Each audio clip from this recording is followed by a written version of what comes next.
പന്തളം രാജാവ് വിവാഹത്തിന് ശേഷം കായംകുളം കൊട്ടാരത്തിൽ താമസിക്കുന്ന സമയത്ത് ഒരു ദിവസം അപ്രതീക്ഷിതമായി രാജാവ് ഒരു ആയുധ പരീക്ഷണം നടത്താൻ കൽപ്പിച്ചു. എല്ലാവരെയും അതിശയിപ്പിച്ച് ഒരു യുവാവ് മുന്നോട്ട് വന്നു.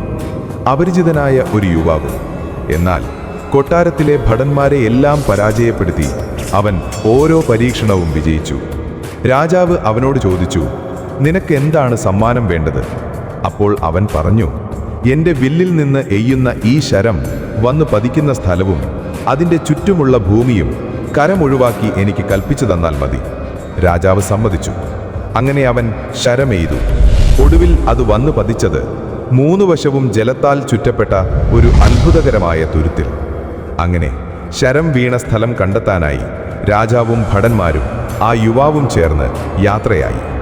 കുറച്ചു ദൂരം കിഴക്ക് തെക്കായി എത്തിയപ്പോൾ അവരുടെ കണ്ണിൽ പതിഞ്ഞത് ഒരു ശാന്തമായ പൊയ്ക. അതിൻ്റെ സമീപത്ത് ചില കാളകൾ മേയുന്നതും കാണാമായിരുന്നു. എന്നാൽ അപ്രതീക്ഷിതമായി ആ കാളകളിലൊന്ന് രാജാവിൻ്റെ നേരെ പാഞ്ഞെത്തി. ഭയം പിടിച്ച ഭടന്മാർ ഒന്നൊന്നായി പിന്നോട്ടോടി.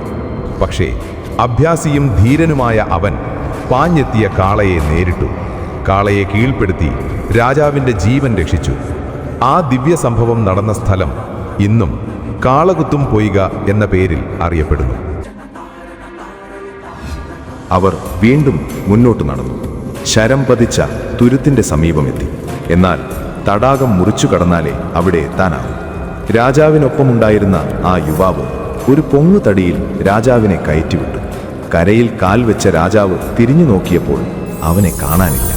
തന്നെ കടത്തിക്കൊണ്ടുവന്ന ആ പൊങ്ങുതടി ഒരു മുതലയായി മാറി. രാജാവ് നടന്ന് തുരുത്തിലെത്തി. അവിടെ കണ്ടതൊരു ശിലാവിഗ്രഹം. ആ വിഗ്രഹത്തിൽ ചാർത്തിയിരിക്കുന്നത് താൻ ശബരിമലയ്ക്ക് സമർപ്പിച്ചിരുന്ന കിരീടവും മുത്തുമാലകളും. അപ്പോൾ രാജാവിന് മനസ്സിലായി, തന്നോടൊപ്പം നടന്നു വന്ന ആ യുവാവ് മറ്റാരുമല്ല, ശ്രീ ധർമ്മശാസ്താവായിരുന്നു എന്ന്. ആ ദിവ്യാനുഭവത്തിൻ്റെ സ്മരണയ്ക്കായി കായംകുളം കൊട്ടാരത്തിലെ രാജാവ് അവിടെ ഒരു മഹാക്ഷേത്രം പണികഴിപ്പിച്ചു.